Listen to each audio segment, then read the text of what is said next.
How can we learn more and better understand thunderstorm flying? Hey everyone, Jason Schappert here of MzeroA.com. You are listening to the Private Pilot Podcast, this week brought to you by Aviation Mastery at Sea, a brand new event. Really, it's not a brand new event. We're combining two of our most successful events. For the past 8 years, we've done the Aviation Seminar at Sea. It's a great chance to really not only vacation with the MzeroA.com family here, but to participate in some amazing aviation educational content. Then we recently launched our Aviation Mastery series, which so many of you are alumni of. If you've been to that event, sold out the Orlando event, just a phenomenal time. We said, where is the next Aviation Mastery going to be? And the team came up with the crazy idea to combine our two events and create Aviation Mastery at Sea. We're setting sail October 26th through the 31st with some amazing aviation content, the latest on technology in the cockpit, using your iPad for flight, all the training on aviation weather, in-flight emergencies, drone training, some amazing things, just anything new and great in aviation. That's where we're going to showcase that and have that. aviationmastery.com if you wish to check that out and learn a little bit more. My good friend Steve-O will be joining me, as well as my good friend Ken Heron, who is very respected in the drone industry as well. So just some great aviation collaboration there. We're talking today about thunderstorm flying. Really, that's not even the proper title for this, because we just don't fly in thunderstorms, right? We shouldn't fly in thunderstorms. What does the AIM say? The AIM says we need to stay 20 nautical miles away from a thunderstorm. And if there's two cells, we need to make sure there's 40 miles, in between those two cells for us to even wish to cross through those cells. Yet so often I hear this poor advice.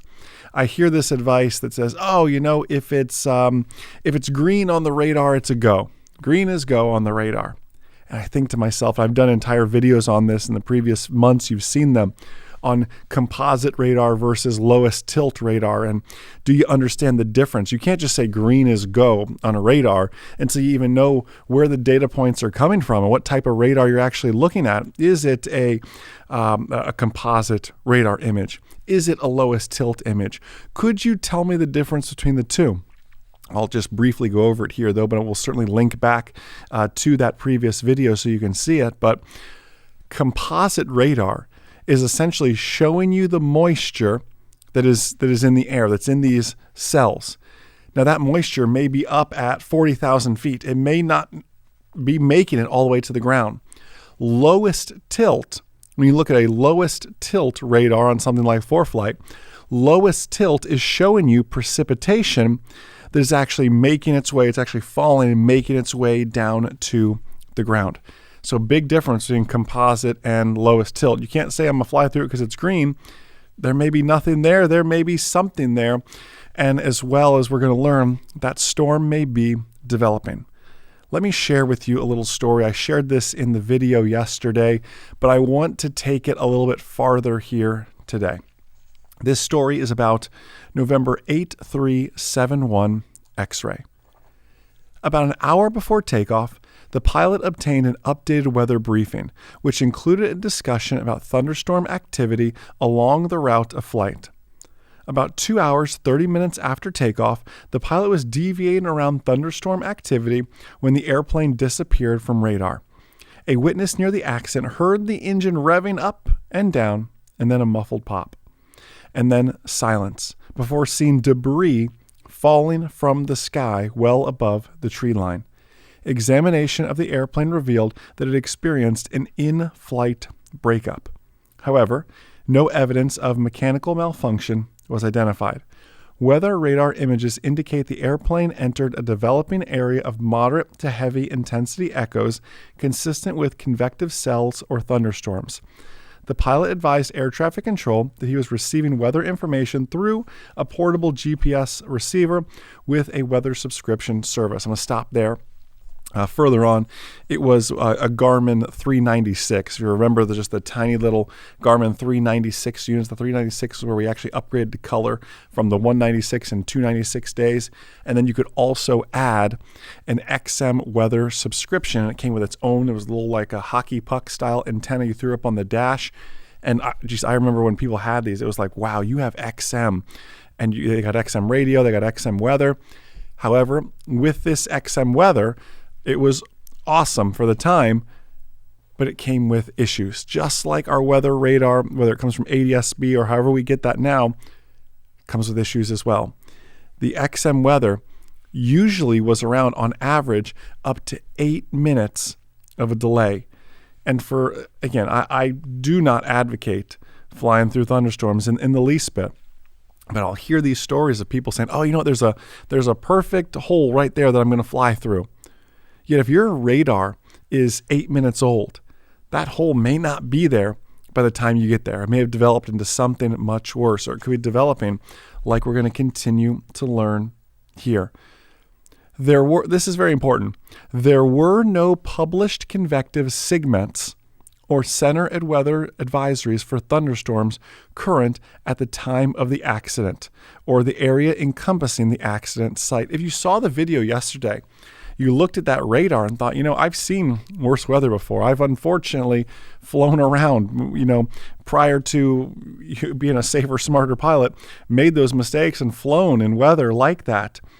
And here's weather in this case where there were no SIGMETs even issued.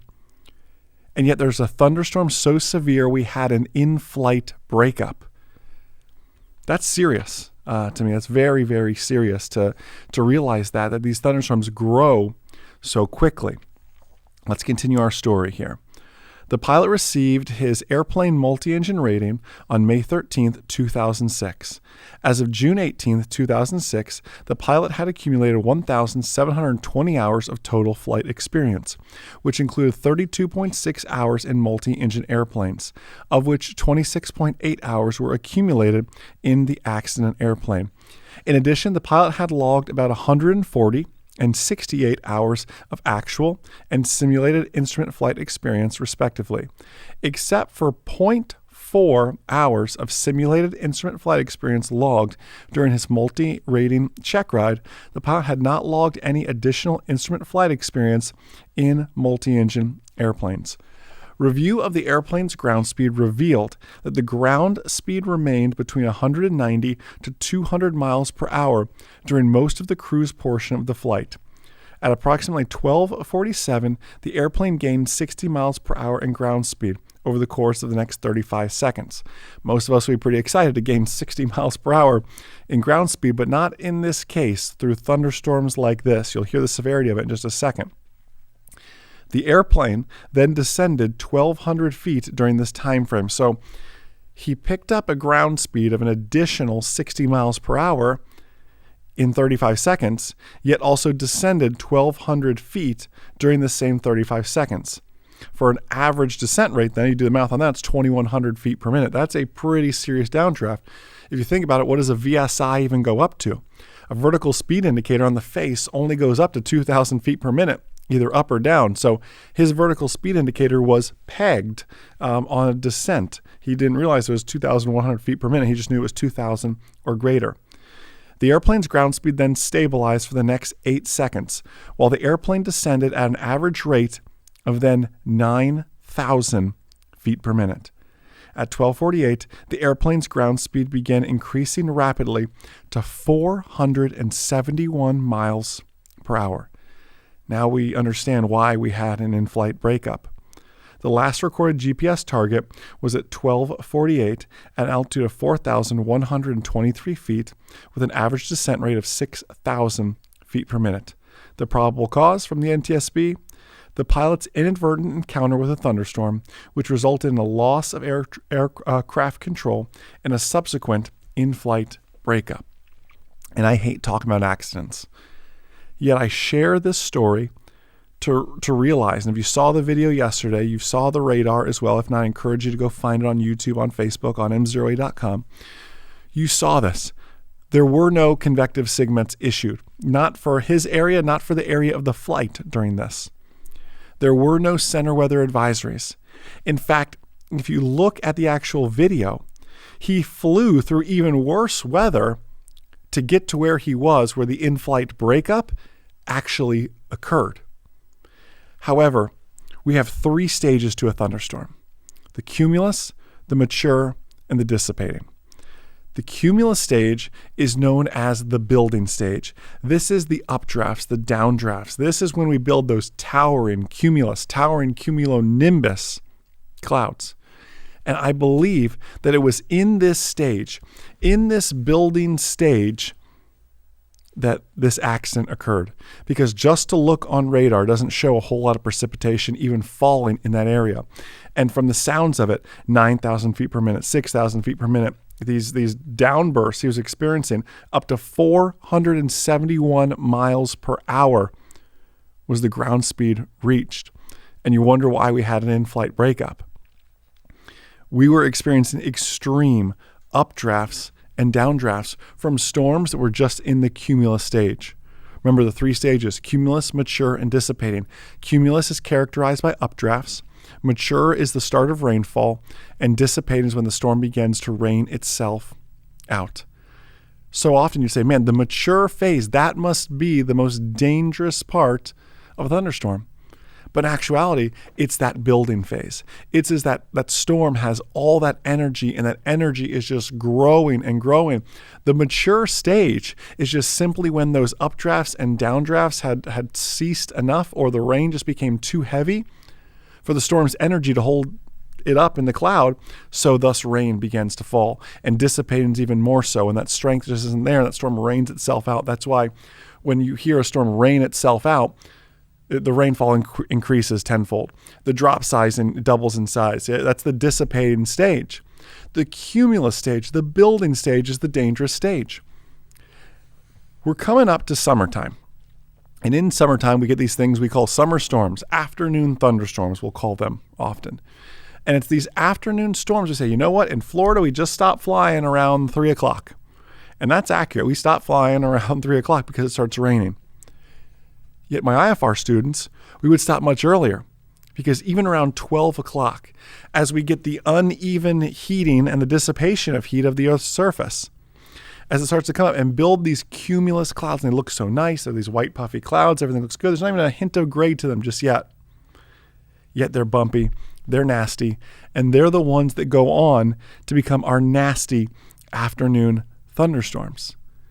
And there can be tornadoes associated with them, all these nasty things. These are non-frontal thunderstorms, yet they can be some of the nastiest ones around. The AIM suggests, and I say suggests because the FARs are regulations. Those are the things we get in trouble for busting. The AIM is just polite suggestions, fortunately or unfortunately. If everyone followed the AIM, we'd be much safer pilots. I have no doubt about it. But the AIM suggests 20 miles away from a thunderstorm. The AIM also suggests to never fly under the overhang, the anvil of a thunderstorm. The anvil can be where some of the nastiest weather is. You go, oh, it's the anvil. It's the nice side of a thunderstorm. But actually, if you look at the flow of a thunderstorm, that is where all the hail is being thrown, is underneath the anvil. If there is hail associated with this storm, it is thrown up through the top of the storm because of these updrafts. It is thrown out the backside of the storm through the anvil and falls through the anvil and lands right on your airplane and shatters a windshield, dimples up an airplane, whatever it may be. We want nothing to do with thunderstorms. I want you to begin to watch weather radar, composite and lowest tilt. Read the TAFs, read the METARs, see where the layers are starting to build. Realize that these summer storms, these afternoon storms are legitimate. Unless you're based out in Arizona or in the desert somewhere. If you're on the East Coast, there's a good chance you know what I'm talking about, or in the Midwest with these afternoon thunderstorms. And honestly, Washington State, everybody gets these afternoon storms, with the exception of like Arizona. It's just too dry. Oftentimes, they don't have that humidity. What causes those afternoon storms is, what do we need? We need instability, we need an uplifting action, and we need moisture. We get all of that. The uneven heating of the Earth's surface creates instability, which creates a lift in action, which takes our hot, humid Florida air, Georgia air, New York air, wherever it is, right? In the summertime, it's hot and humid, and brings that humidity up. And when you force moisture aloft, you create thunderstorms. In our case, the afternoon thunderstorms that we deal with. We want absolutely nothing to do with thunderstorms. So I encourage you to exercise, make it your own personal minimum, your own regulation, that we don't get within 20 nautical miles of that thunderstorm. I hope you're going to really enjoy, I know you're going to really enjoy this aviation weather series that we're diving into for the month of April. Hey, thanks to everybody who came by to say hi at Sun and Fun. It truly means the absolute world to us. If not, I hope to see you at Oshkosh. Any of the 3 AOPA fly-ins, we will be at San Marcos, Rochester, and Casper, Wyoming as well. We'll be at all 3 AOPA fly-ins. Of course, we're out at Oshkosh. Plenty of drone shows too. If you follow the drone community as well, we're traveling all over this year and just looking forward to meeting so many of you. How about the Aviation Mastery at Sea, October 26th to the 31st, aviationmastery.com to check that out and learn more. We'd love to see you there. Spend part of our vacation with you all as well. We also will be launching our brand new co-pilot course there as well. So this is a family activity. Take your non-flying co-pilot, whether that be a spouse, a friend, a sibling, a son or daughter, whatever that may be, and we're going to put them in their own co-pilot track. So while you're learning about ForeFlight or aviation weather, whatever it may be, they're in their co-pilot track learning more about how they can exercise crew resource management, CRM, to be a benefit, to be an asset to really lean on in the cockpit. We're going to be developing that. So this is truly a family affair. Would love to have you all there. So listen, thank you so much for being such a blessing to myself, this outstanding team here at MzeroA.com. Thank you for all the great 5-star reviews of this podcast. Don't forget, we also produce the Instrument podcast, the Commercial podcast, and the CFI podcast as well. If you want to keep your learning going, we really appreciate you all. Enjoy the rest of your day, and most importantly, remember that a good pilot is always learning. Have a great day, guys. We'll see you. I wrote the Private Pilot Blueprint with the intention of, if I could do my flight training over, what I wish someone would have told me. And I want that book to be yours for free. All I ask is that you pay shipping. Visit privatepilotblueprint.com to get your free copy.